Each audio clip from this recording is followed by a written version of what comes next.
আল্লাহর পয়গম্বরের সাহাবী হযরতে আলী রাদিয়াল্লাহু তাআলা আনহু, যিনি রাসূল আকরাম সাল্লাল্লাহু আলাইহি ওয়াসাল্লামের জি জামাই ছিলেন।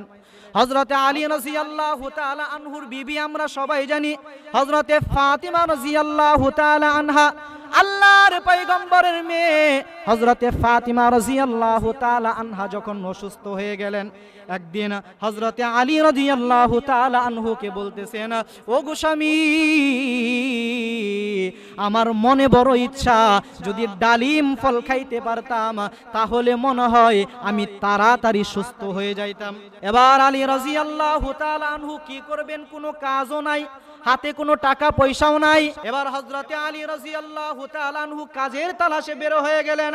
আল্লাহর পয়গম্বরের সাহাবী হযরতে আলী রাদিয়াল্লাহু তাআলা আনহু কাজের তালাশে যখন বের হয়ে গেলেন, কিছু দূর যাওয়ার পর একটা খেজুরের বাগানে কাজকর্ম করলেন। একটা খেজুরের বাগানে কাজকর্ম করার পর কিছু টাকা পাইলেন। এই টাকাগুলো দিয়ে আল্লাহর পয়গম্বরের সাহাবী হযরতে আলী রাদিয়াল্লাহু তাআলা আনহু একটা ডালিম ফল কিনলেন। আর হযরতে আলী রাদিয়াল্লাহু তাআলা আনহু ডালিম ফলটা ব্যাগের ভিতরে রাখলেন। আলী রাদিয়াল্লাহু তাআলা আনহু বাড়ির দিকে রওনা হয়েছেন। কিছু দূর আসার পর এক ফকিরের সাথে সাক্ষাৎ। এবার এই ফকির বলতেছেন, ও আলী, অনেক দিন যাবত অসুস্থতার ভিতরে আছি, মন যেন কেন বলতেছে যদি একটা ডালিম ফল খাইতে পারতাম তাহলে মনে হয় তাড়াতাড়ি সুস্থ হয়ে যাইতে পারতাম। এবার আলী রাদিয়াল্লাহু তাআলা আনহু মনে মনে ভাবতেছেন যে আমার ব্যাগে ডালিম ফল আছে, ওই ফকির এটা কিভাবে জানলো? দেখেন ইমানি পরীক্ষা কাকে বলে। ওই ফকির এটা কিভাবে জানলো আমার ব্যাগের ভিতরে ডালিম ফল আছে? আবার আল্লাহর পয়গম্বর তো বলেছেন, যদি কোনো ব্যক্তি সওয়াল করে, যদি কোনো ব্যক্তি তোমার কাছে চায় তাহলে তুমি তাকে খালি হাতে ফেরাইয়া দিও না।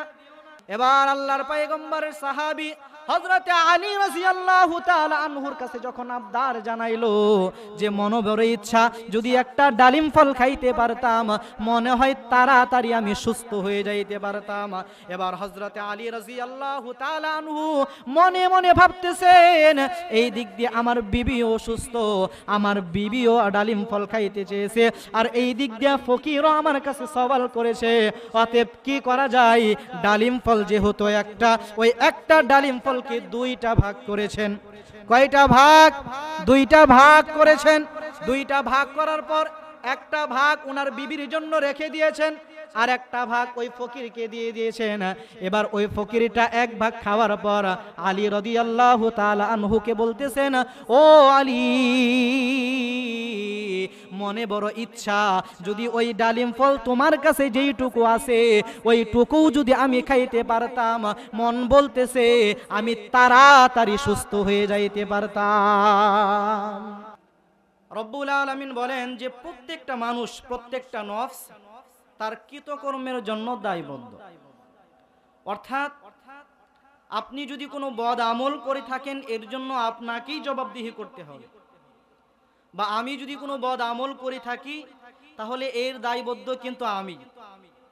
দুনিয়াতে দেখা যায় যে পাপ করে একজন বা অন্যায় করে একজন, কিন্তু সাজা ভোগ করে আর একজন, তাই না?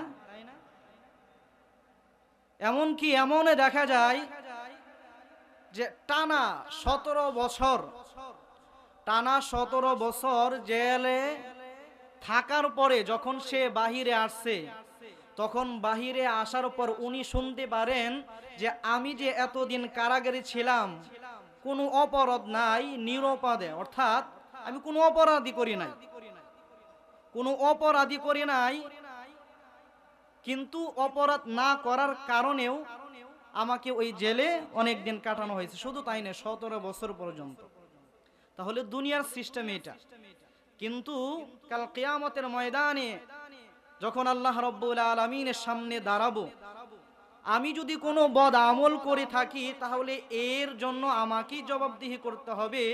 যদি আপনি করে থাকেন তাহলে আপনাকেই এর জন্য জবাবদিহিতা করতে হবে। আপনার জন্য আমাকে দায়বদ্ধ করা হবে না, বা আমার জন্য আপনাকেও দায়বদ্ধ করা হবে না। ইল্লা আসহাবাল ইয়ামিন, তবে যারা ডানপন্থী, তবে যারা ডানপন্থী আল্লাহ তাআলা তাদেরকে ক্ষমা করে দিবেন, সুবহানাল্লাহ। তাহলে এখানে আমরা যারা আছি, আমরা কি ডানপন্থী হতে চাই নাকি বামপন্থী হতে চাই? ডানপন্থীদেরকে আল্লাহ তাআলা মাফ করে দিবেন, কিরামান কাতিবিন, যে আমরা সারাদিন যা কিছু করি বা না করি, সম্মানিত লেখক যারা আছেন ওনারা লিখতে আছেন। যদি আমি ভালো করি তাহলে ভালোটাই লিখবে, আর যদি আমি খারাপ করি তাহলে ওই খারাপটাই কিন্তু লেখা হবে। তবে যারা বামপন্থী, রামপন্থী, এই নামটাই যেন কেমন একটা জাহান্নামী একটা শব্দ। এজন্য আমরা কি হতে চাই ভাই? ডানপন্থী হতে চাই। ইল্লা আসহাবাল ইয়ামিন। প্রিয় দিনী ভাইরা, আমি আপনাদের সম্মুখে যে আয়াতে কারিমাগুলো তেলাওয়াত করেছি, বিশেষ করে এই আয়াতে কারিমার ভিতরে আল্লাহ রাব্বুল আলামিন 4 শ্রেণীর কথা বলেছেন, 4 শ্রেণীর মানুষের কথা বলেছেন, যে এই 4টা বদ আমল বা এই 4টা কারণ যদি কোনো মানুষের ভিতরে থাকে তাহলে ওই ব্যক্তি সরাসরি জাহান্নামী, অর্থাৎ কুফরি করলো। আর যে ব্যক্তি কুফরি করলো সেই ব্যক্তি কিসে যাবে? জাহান্নামে যাবে।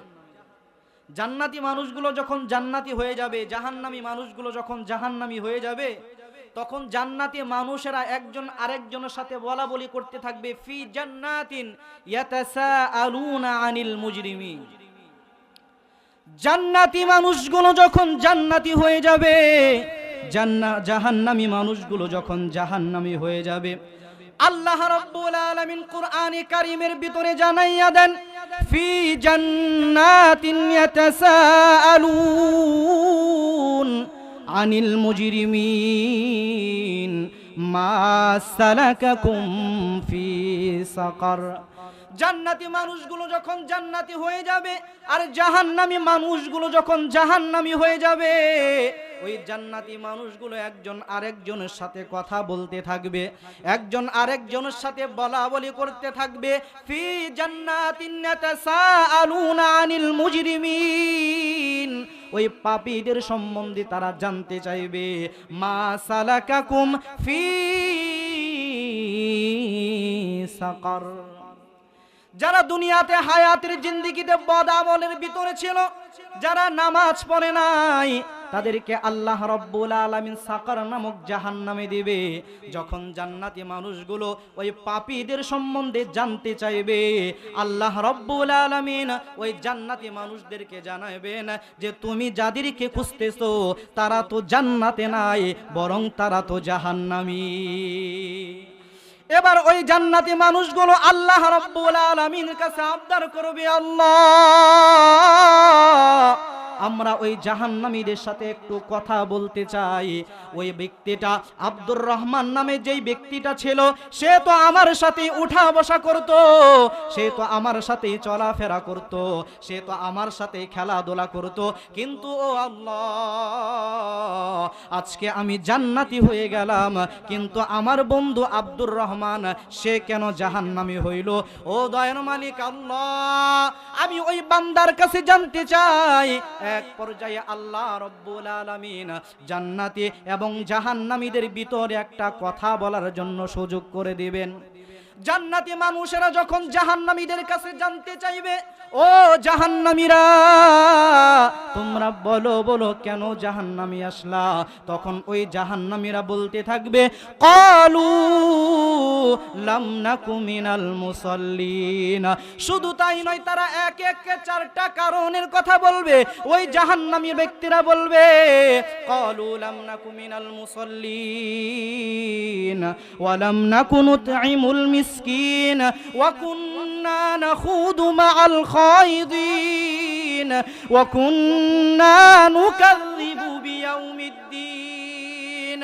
ওই জাহান্নামীরা বলতে থাকবে, ওগো জান্নাতি মানুষেরা শোনো, ক্বালু লাম নাকু মিনাল মুসাল্লিন। দুনিয়াতে তোমরা মুসল্লি ছিলা, দুনিয়াতে তোমরা নামাজি ছিলা, কিন্তু আমরা তো নামাজি ছিলাম না, আমরা তো নামাজ আদায় করে নাই। তোমরা অথচ আমাদের সাথে চলাফেরা করতা, আমাদের সাথে উঠা বসা করতা, আমাদের সাথে খেলাধুলা করতা, কিন্তু তোমরা নামাজে গিয়েছো। আল্লাহ রাব্বুল আলামিন বলেন ওয়ারকাউ মা'আর রাকিঈন। আল্লাহ রাব্বুল আলামিন বলেন ও দুনিয়ার মানুষ তোমরা রুকুকারীদের সাথে রুকু করো, কিন্তু আমরা রুকুকারীদের সাথে রুকু করি নাই, আমরা সাজদাকারীদের সাথে সাজদা করি নাই। দুনিয়ার ভিতরে আমরা মুসল্লি ছিলাম না, এই জন্য আজকে আমরা জাহান্নামী হয়ে গেলাম। অথচ আল্লাহর পয়গম্বর রাসূল আকরাম সাল্লাল্লাহু আলাইহি ওয়াসাল্লাম বলেন আউয়ালু মা ইউহাসাবু বিহিল আবদু ইয়াউমাল কিয়ামাতিস সালাহ। আল্লাহর পয়গম্বর বলেন ও দুনিয়ার মানুষ কাল কিয়ামতের ময়দানে ওই বান্দার পক্ষ থেকে সর্বপ্রথম নামাজের হিসাব নেওয়া হবে। সর্বপ্রথম কিসের হিসাব নেওয়া হবে? নামাজের হিসাব নেওয়া হবে। তাহলে আমরা যারা বলি যে নামাজ পড়ে কেউ জান্নাতে যাইতে পারবে না, তাহলে আল্লাহ রাব্বুল আলামিন আয়াতের ভিতরে কি বলেন? ক্বালু লাম নাকু মিনাল মুসাল্লিন। আল্লাহর পয়গম্বর রাসূল আকরাম সাল্লাল্লাহু আলাইহি ওয়াসাল্লাম অন্য হাদিসের ভিতরে বলেন ওয়ালা তাতরুকান্না সালাতান মাকতুবাতান মুতাআম্মিদান ফাইন্না মান তারাকা সালাতান মাকতুবাতান মুতাআম্মিদান ফাকাদ বারিআত মিনহু জিম্মাতুল্লাহ। আল্লাহর পয়গম্বর রাসূল আকরাম সাল্লাল্লাহু আলাইহি ওয়াসাল্লাম বলেন ও দুনিয়ার মানুষ তোমরা ইচ্ছাকৃতভাবে নামাজ ছেড়ে দিও না। ফাইন্না মান তারাকা সালাতান মাকতুবাতান মুতাআম্মিদান, বলে কেন ইচ্ছাকৃতভাবে নামাজ ছাড়বা না? এই জন্য ইচ্ছাকৃতভাবে নামাজ ছাড়বা না, যদি তোমরা ইচ্ছাকৃতভাবে নামাজ ছেড়ে দাও ফাকাদ বারিআত মিনহু জিম্মাতুল্লাহ, তাহলে আল্লাহ রাব্বুল আলামিন তোমাদের থেকে আল্লাহ রাব্বুল আলামিন ওনার জিম্মাদারি উঠাইয়া নিবেন। যদি আল্লাহ রাব্বুল আলামিন আমার আপনার থেকে জিম্মাদারি উঠাইয়া নেন তাহলে উপায়টা কি হবে ভাই? দেখেন, রাস্তাঘাটে যখন চলাচল করি কোন দিক দিয়ে গাড়ি উপরে উঠে আসে বলা তো নাই, বলা তো যায় না, কোন সময় গাড়ি আমার উপর দিয়ে চলে যায়। তাহলে বোঝা গেল যে আল্লাহর পয়গম্বর রাসূল আকরাম সাল্লাল্লাহু আলাইহি ওয়াসাল্লাম বলেন যে ও দুনিয়ার মানুষ তোমরা ইচ্ছাকৃতভাবে নামাজ ছেড়ে দিও না। কিন্তু ওরে ভাই ফজরের আজান যখন হয়ে যায়, মসজিদের মাইক থেকে যখন মুয়াজ্জিন আজান দেয় আসসালাতু খায়রুম মিনান নাওম, ওরে আল্লাহর বান্দা ঘুম থেকে নামাজ ভালো। যখন মুয়াজ্জিন ডাকতে থাকে ও আল্লাহর বান্দা ঘুম থেকে নামাজ ভালো, হাইয়া আলাস সালাহ হাইয়া আলাল ফালাহ, অতএব তুমি কল্যাণের দিকে দৌড়াও, নামাজের দিকে দৌড়াও। কিন্তু ভাই ফজরের সময় আমি ঘুমের ভিতরে কাটাইয়া দিলাম, ফজরেও আমি আল্লাহ তাআলার ডাকে সাড়া দিলাম না। জোহরে যখন মুয়াজ্জিন ডাকতেছে হাইয়া আলাস সালাহ হাইয়া আলাল ফালাহ, ওই জোহরেও আল্লাহ তাআলার ডাকি আমি সাড়া দিতে পারলাম না। আসরে আল্লাহ তাআলা আমাকে ডাকলো, আসরেও আল্লাহ তাআলার ডাকি সাড়া দিতে পারলাম না। মাগরিবে ডাকলো, মাগরিবেও সাড়া দিতে পারলাম না। এশায় যখন আমাকে ডাকা হইল, এশার ভিতরেও আমি যাইতে পারলাম না। অথচ আল্লাহ রাব্বুল আলামিন বলেন আফা হাসিবতুম আন্নামা খালাকনাকুম আবাসাও ওয়া আন্নাকুম ইলাইনা লা তুরজাউন। দয়াময় আল্লাহ রাব্বুল আলামিন বলেন ও দুনিয়ার মানুষ তোমরা কি ধারণা করেছো, তোমরা কি মনে করেছো আমি আল্লাহ রাব্বুল আলামিন তোমাদেরকে অনর্থক সৃষ্টি করেছি? ও ভাই আপনারা যারা আছেন আপনারা বলবেন আল্লাহ তাআলা কি আমাদেরকে অনর্থক সৃষ্টি করেছেন? আপনাদের কি ধারণা? ওয়ামা খালাকতুল জিন্না ওয়াল ইনসা ইল্লা লিয়াবুদুন। দয়াময় আল্লাহ রাব্বুল আলামিন বলেন জিন এবং ইনসানকে বানাইছি ইল্লা লিয়াবুদুন, একমাত্র আমি আল্লাহ তাআলার ইবাদতের জন্য। আল্লাহ রাব্বুল আলামিন বললেন, আমি মানুষ এবং জিনকে কেন বানাইলাম?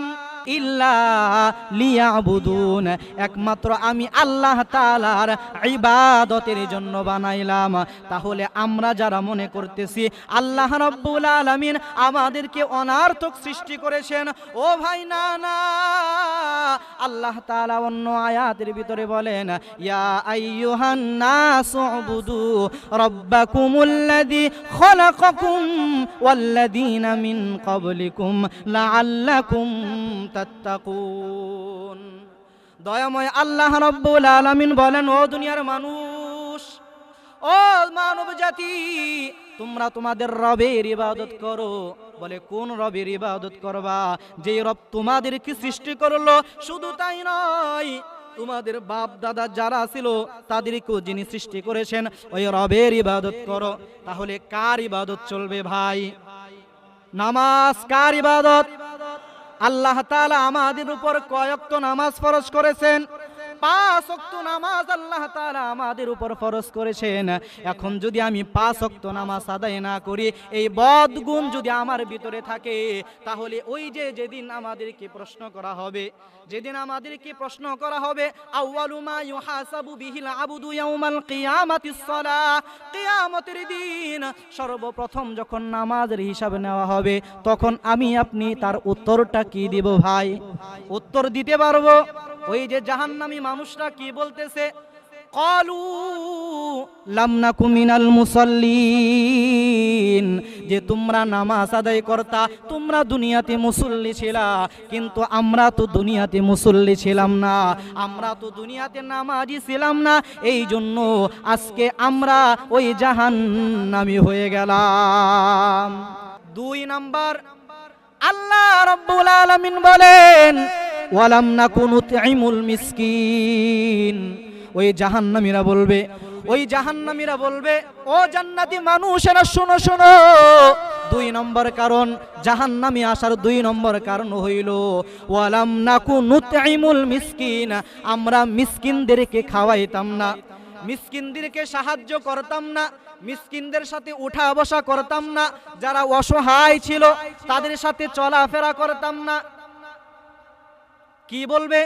যে আমরা মিসকিনদেরকে সাহায্য করতাম না, মিসকিনদেরকে খাওয়াইতাম না, মিসকিনদেরকে খানা না খাওয়ার কারণে, মিসকিনদেরকে সাহায্য না করার কারণে, ওই তাদের সাথে উঠা বসা না করার কারণে, অসহায়দের প্রতি দৃষ্টি না দেওয়ার কারণে আজকে আমরা জাহান্নামী হয়ে গেলাম। আমরা দেখতে পাই আমার বাড়ির সাথেই বা আমার ভাতিজা হয়, এই যে শীতের সময় আমি আমার সন্তানকে শীতের কাপড় কিনে দিলাম, প্রচন্ড শীত, আমি আমার সন্তানকে শীতের কাপড় কিনে দিলাম, কিন্তু আমার ভাতিজার বাবা দুনিয়াতে বেঁচে নাই, কিন্তু আমি কখনো আমার ভাতিজাকে একটা কাপড় কিনে দিতে পারলাম না।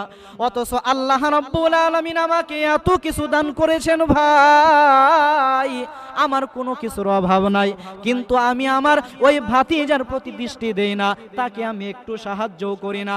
আমি আমার সন্তানকে খাওয়াইতেছি, আমি আমার সন্তানকে লালন পালন করতেছি, আমার 5টা সন্তান, ওই 5টা সন্তানকে ভালো করে লালন পালন করতে পারতেছি, কিন্তু আমার একটা ভাতিজা এতিম বাচ্চা, তাকে বরণ পোষণ দেওয়ার মতো ক্ষমতা আমার নাই। আপনাদের কি ধারণা, দান সৎকার যারা করে, দান সৎকার করার দ্বারা ফজিলত আছে কিনা ভাই? এই যে একটা মাদ্রাসা, এখানে কত এতিম, কত অসহায় লেখাপড়া করতেছে, একটু তাকাইয়া দেখেন, কারো বাবা দুনিয়াতে বেঁচে নাই। আজকে আমরা যারা বাবা হইলাম, সন্তান যখন আমার কাছে কোনো কিছু আবদার করে, সন্তান যখন বাবার কাছে বলে, ও বাবা 10টা টাকা দাও, মজা কিনে খাবো, 10 টাকা চাওয়ার পর আমি চেষ্টা করি 20 টাকা দেওয়ার সামর্থ্য কি ঠিক আছে কিনা, আমি চেষ্টা করি আমার সন্তানকে 20 টাকা দেওয়ার জন্য, কিন্তু যার বাবা দুনিয়াতে বেঁচে নাই তাকে কে দিবে? দান সৎকার করার দ্বারা ফজিলত কেমন জানেননি? আল্লাহর রাসূল সাল্লাল্লাহু আলাইহি ওয়াসাল্লাম বলেন, ও দুনিয়ার মানুষ, যদি বালা মুসিবত দূর করতে চাও তাহলে তোমরা বেশি বেশি দান সৎকার করো। কি করো? আল্লাহর পয়গম্বর বলেন, যদি বালা মুসিবত দূর করতে চাও বেশি বেশি সৎকার করো, দান করো। আল্লাহর রাস্তায় খরচ করো। আল্লাহর পয়গম্বরের সাহাবী হযরতে আলী রাদিয়াল্লাহু তাআলা আনহু, যিনি রাসূল আকরাম সাল্লাল্লাহু আলাইহি ওয়াসাল্লামের জি জামাই ছিলেন, হযরতে আলী রাদিয়াল্লাহু তাআলা আনহুর বিবি আমরা সবাই জানি, হযরতে ফাতিমা রাদিয়াল্লাহু তাআলা আনহা, আল্লাহর পয়গম্বরের মেয়ে হযরতে ফাতিমা রাদিয়াল্লাহু তাআলা আনহা যখন অসুস্থ হয়ে গেলেন, একদিন হযরতে আলী রাদিয়াল্লাহু তাআলা আনহুকে বলতেছেন, ও গো স্বামী, আমার মনে বড় ইচ্ছা, যদি ডালিম ফল খাইতে পারতাম তাহলে মনে হয় আমি তাড়াতাড়ি সুস্থ হয়ে যাইতাম। ভাই অন্যদিকে খেলনা করে এদিকে তাকা, যেহেতু আলোচনা শোনা যাইতেছে, তাই না? এবার যখন হযরতে ফাতিমা রাদিয়াল্লাহু তাআলা আনহা আল্লাহর পয়গম্বরের সাহাবী হযরতে আলী রাদিয়াল্লাহু তাআলা আনহুর কাছে আবদার জানাইলেন, ও গো প্রাণীর স্বামী, মনে বড় ইচ্ছা, যদি একটা ডালিম ফল খাইতে পারতাম তাহলে মনে হয় আমি তাড়াতাড়ি সুস্থ হয়ে যাইতাম। এবার আলী রাদিয়াল্লাহু তাআলা আনহু কি করবেন? কোনো কাজও নাই, হাতে কোনো টাকা পয়সাও নাই। আজকে আমরা দেখা যায় এত এত টাকা পয়সার মালিক, দেখা যায় যদি ঘরের বিবি আমার কাছে কিছু খাইতে চায়, আমি বিবিকে কি বলি যে তোমার চাহিদা দিন দিন বেড়েই চলছে। অথচ আল্লাহর রাসূল সাল্লাল্লাহু আলাইহি ওয়াসাল্লাম বলেন, তুমি তোমার পরিবারের জন্য সাধ্য অনুযায়ী খরচ করো।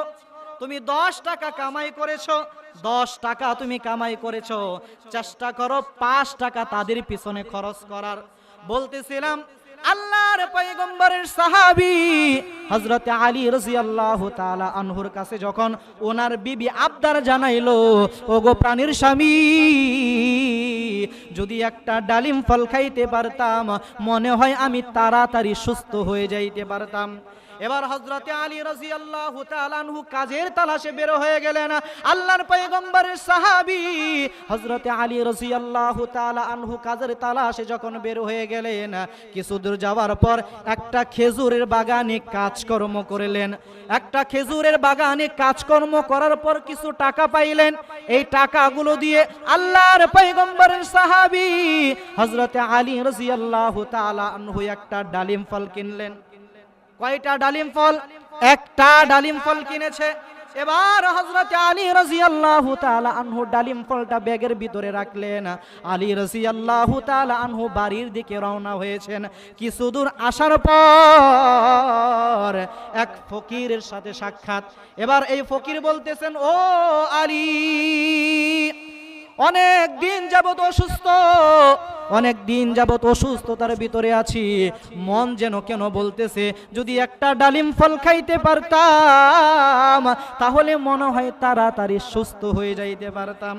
এবার আলী রাদিয়াল্লাহু তাআলা আনহু মনে মনে ভাবতেছেন যে আমার ব্যাগে ডালিম ফল আছে, ওই ফকির এটা কিভাবে জানলো? দেখেন ইমানি পরীক্ষা কাকে বলে। ওই ফকির এটা কিভাবে জানলো আমার ব্যাগের ভিতরে ডালিম ফল আছে? আবার আল্লাহর পয়গম্বর তো বলেছেন, যদি কোনো ব্যক্তি সওয়াল করে, যদি কোনো ব্যক্তি তোমার কাছে চায় তাহলে তুমি তাকে খালি হাতে ফেরাইয়া দিও না। কিন্তু আজকে আমরা কি বলি, যখন কোনো ভিক্ষুক আমার কাছে হাত পাতে বলি ভাই মাফ করেন, আমি বলি ভাই মাফ করেন। কেন ভাই? আপনাকে কেন মাফ করবে?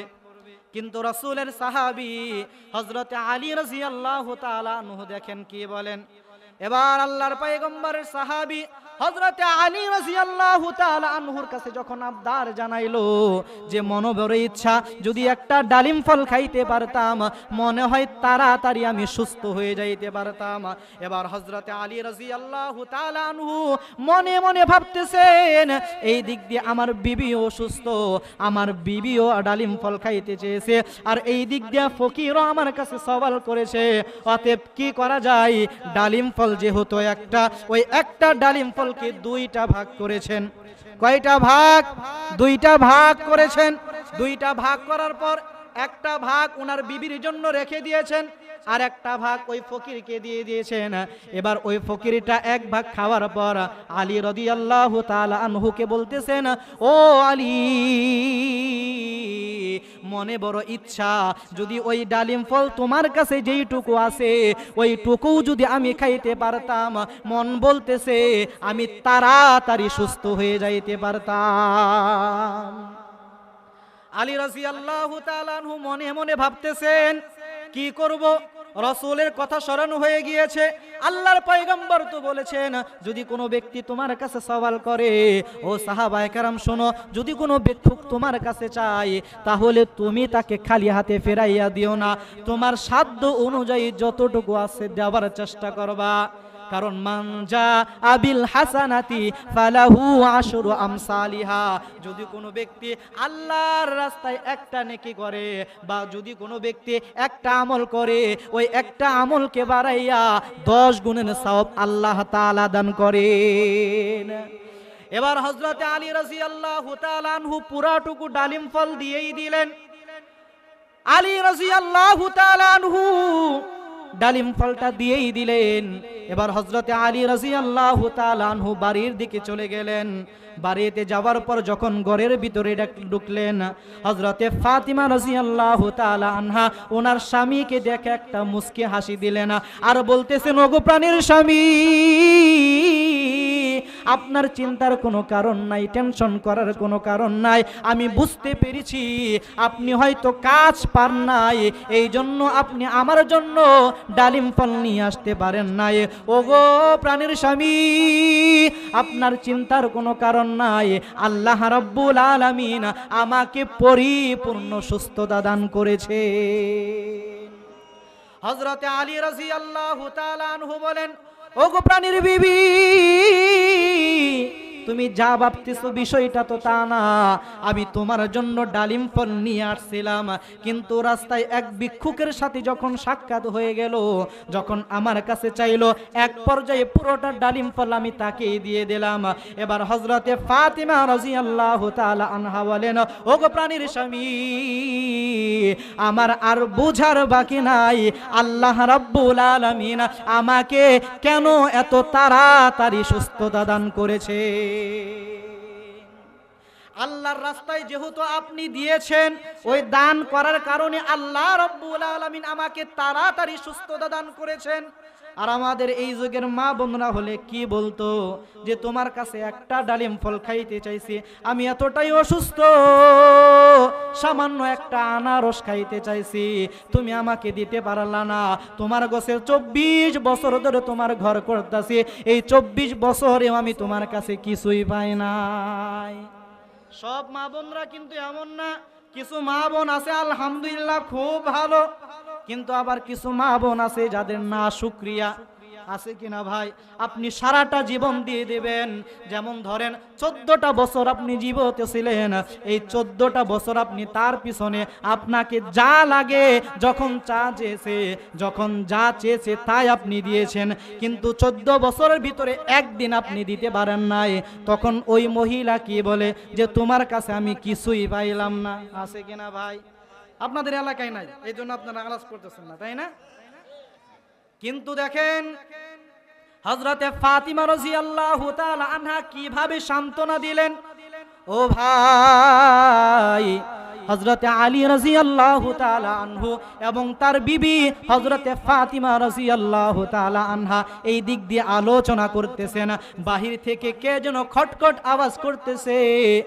হযরতে আলী রাদিয়াল্লাহু তাআলা আনহু যখন দরজাটা খুললেন, দরজা খোলার পর আলী রাদিয়াল্লাহু তাআলা আনহু তাকাইয়া দেখেন আল্লাহর রাসূলের সাহাবী হযরতে সালমান ফারসি রাদিয়াল্লাহু তাআলা আনহু দরজার সামনে দাঁড়িয়ে আছেন। এবার হযরতে আলী রাদিয়াল্লাহু তাআলা আনহু সালমান ফারসি রাদিয়াল্লাহু তাআলা আনহুকে বলেন, ও ভাই সালমান, তুমি কেন আমার বাড়ির ভিতরে আসলা, আমি তোমার কাছে জানতে চাই। আল্লাহর পয়গম্বরের সাহাবী হযরতে সালমান ফারসি রাদিয়াল্লাহু তাআলা আনহু বলেন, ও আলী, আল্লাহর পয়গম্বর আমাকে তোমার কাছে পাঠিয়েছেন। বলে, ও সালমান, আল্লাহর পয়গম্বর তোমাকে কেন পাঠাইছে বলো বলো। এবার সালমান ফারসি রাদিয়াল্লাহু তাআলা আনহু বলেন, আল্লাহর পয়গম্বর রাসূল আকরাম সাল্লাল্লাহু আলাইহি ওয়াসাল্লাম আমাকে ডালিম ফল দিয়ে তোমার কাছে পাঠিয়ে দিয়েছে। দেখেন আল্লাহর পয়গম্বরের সাহাবী হযরতে আলী রাদিয়াল্লাহু তাআলা আনহু কি করেছিলেন, আল্লাহর রাস্তায় দান করেছেন। কয়টা ডালিম ফল খরচ করেছিলেন? একটা ডালিম ফল ফকিরকে খাওয়াইছিলেন। আর দেখেন কি ঘটে এখন, এবার হযরতে আলী রাদিয়াল্লাহু তাআলা আনহু ডালিম ফলগুলো গুনতেছেন। 1 2 3 গুনতে গুনতে 9 পর্যন্ত গেল। 9 পর্যন্ত যখন গেল, সালমান ফারসি রাদিয়াল্লাহু তাআলা আনহুকে বলেন, ওগো সালমান, আল্লাহর পয়গম্বর কি আপনাকে আমার কাছে পাঠাইছে? বলে হ্যাঁ হ্যাঁ, আপনার কাছে পাঠাইছে। হযরতে আলী রাদিয়াল্লাহু তাআলা আনহু বলেন, না না, আমার কাছে পাঠাই নাই, মনে হয় আপনাকে অন্য কারো কাছে পাঠাইছে। সালমান ফারসি রাদিয়াল্লাহু তাআলা আনহু বলেন, ও আলী, আল্লাহর পয়গম্বর তো আমাকে তোমার কাছে পাঠাইছে। হযরতে আলী রাদিয়াল্লাহু তাআলা আনহু একে একে আবার ডালিম ফলগুলো গণনা শুরু করে দিলেন। গুনতে গুনতে 9 পর্যন্ত হয়ে যায়। এবার হযরতে আলী রাদিয়াল্লাহু তাআলা আনহু আবারও বলতেছেন, ওগো সালমান, মনে হয় আমার কাছে পাঠাই নাই, অন্য কারো কাছে পাঠাইছে। হযরতে সালমান ফারসি আবার বলেন, ও আলী, আমি তোমার কাছে জানতে চাই তুমি কেন বারবার এমন কথা বলতেছো যে তোমার কাছে পাঠাই নাই? এবার হযরতে আলী রাদিয়াল্লাহু তাআলা আনহু বলেন, ও সালমান, শুনো শুনো, আজকে আমি আল্লাহর রাস্তায় একটা ডালিম ফল খরচ করেছি, একটা ডালিম ফল আমি আল্লাহর রাস্তায় দান করেছি। আল্লাহর পয়গম্বর তো বলেছেন যে যদি কোনো ব্যক্তি আল্লাহর রাস্তায় 1 টাকা খরচ করে তাহলে আল্লাহ রাব্বুল আলামিন তাকে 10 টাকার দান করবেন, আল্লাহ রাব্বুল আলামিন তাকে 10 টাকার সওয়াব দান করবেন। অতএব যেহেতু আমি আল্লাহর রাস্তায় একটা ডালিম ফল দিয়েছি, অতএব আমার বিশ্বাস আছে আল্লাহর পয়গম্বর আমাকে 9টা ডালিম ফল না, আমার কাছে 10টা ডালিম ফলই পাঠাবেন। সালমান ফারসি রাদিয়াল্লাহু তাআলা আনহু বলেন, ও আলী, আল্লাহর পয়গম্বর তোমাকে 10টা ডালিম ফল দিয়েছিল, কিন্তু যখন তোমাকে 10টা ডালিম ফল দিল, আমার মনের ভিতরে একটা প্রশ্ন জাগলো যে কেন কেন আল্লাহর পয়গম্বর তোমাকে 10টা ডালিম ফল দিল? পয়গম্বর তো ইচ্ছা করলে 9টাও দিতে পারতো, 8টাও দিতে পারতো, 6টাও দিতে পারতো, কিন্তু পয়গম্বর কেন তোমাকে 10টা ডালিম ফল দিল? এই রহস্য উদ্ঘাটন করার জন্য একটা ডালিম ফল আমি আমার কাছে রেখে দিয়েছিলাম, আর 9টা ডালিম ফল আমি তোমার সামনে পেশ করেছিলাম। ও আলী, এই যে ডালিম ফল নাও, আল্লাহর পয়গম্বর তোমাকে 9টা দেয় নাই, তোমাকে 10টা ডালিম ফলে দিয়েছিল। বলে যদি কোনো ব্যক্তি আল্লাহর রাস্তায় খরচ করে তাহলে আল্লাহ তাআলা তাকে কয়টা দেন? 10 গুণ বাড়াইয়া দেন। তাহলে দান সদকা করার দ্বারা ফায়দা আছে কিনা ভাই? বলতেছিলাম আল্লাহর রাসূল সাল্লাল্লাহু আলাইহি ওয়াসাল্লাম বলেন, যদি তোমরা মুসিবত দূর করতে চাও তাহলে তোমরা বেশি বেশি আল্লাহর রাস্তায় দান সদকা করো। ওই যে আয়াতে কারিমা থেকে আসছিলাম, ওয়ালাম নাকুনু তুইমুল মিসকিন, ওই জাহান্নামী ব্যক্তি 2 নম্বর কারণ উল্লেখ করবে যে আমি মিসকিনদেরকে খানা খাওয়াইতাম না, মিসকিনদেরকে সাহায্য করতাম না, অসহায় যারা ছিল তাদেরকে সাহায্য না করার কারণে আজকে আমি জাহান্নামী হয়ে গেলাম। তাহলে অসহায়দের প্রতি দাঁড়াতে হবে কিনা ভাই? 3 নম্বর, ওয়াকুন্না নাখুদু মাআল খায়িদিন। আল্লাহ রাব্বুল আলামিন বলেন ওই জাহান্নামীরা 3 নম্বর কারণ উল্লেখ করবে, ওয়াকুন্না নাখুদু মাআল খায়িদিন। দুনিয়াতে যখন আমরা ছিলাম অনর্থক কথাবার্তা বলতাম, সব সময় অনর্থক ঝগড়ার ভিতরে লিপ্ত থাকতাম, অনর্থক কথাবার্তা বলার কারণে আজকে আমরা জাহান্নামী হয়ে গেলাম। তাহলে বুঝতে হবে যদি আমাদের ভিতরেও এই অনর্থক কথা বলার অভ্যাসটা আমাদের থাকে, তাহলে এই অনর্থক কথা বলা থেকে আমাদেরকে বিরত থাকতে হবে। যদি আমরা অনর্থক কথা বলেই যাই, কারণ দেখবেন যে ব্যক্তিটা অনর্থক কথা বলতেই থাকে, ওই ব্যক্তির দ্বারা সবচাইতে বেশি মিথ্যা কথা হয়।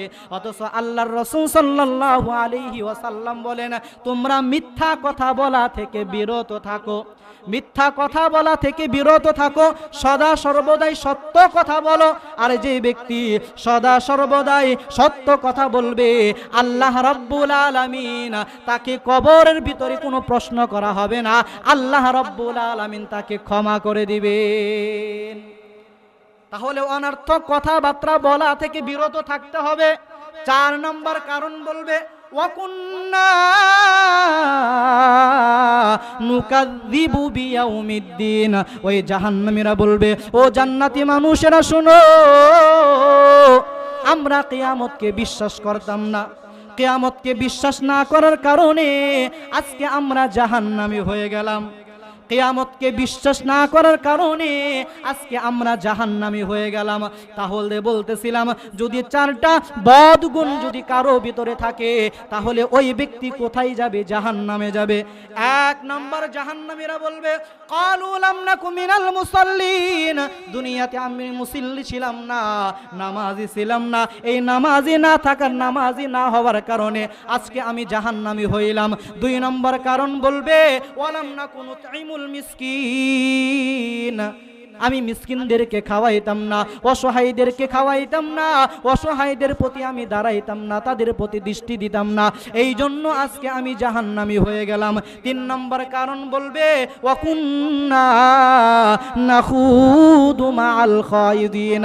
দুনিয়ার ভিতরে আল্লাহ রাব্বুল আলামিন আমাকে হায়াতের জিন্দেগি দিয়েছো, এত সুন্দর জবান দিয়েছিল, যেই জবানটা আল্লাহ তাআলা জিকিরের জন্য দিয়েছিল, যেই জবানটাকে আল্লাহ তাআলা দিয়েছিল যে তুমি আমি আল্লাহ তাআলার জিকির করো, কিন্তু আমি আল্লাহ তাআলার জিকির করি নাই।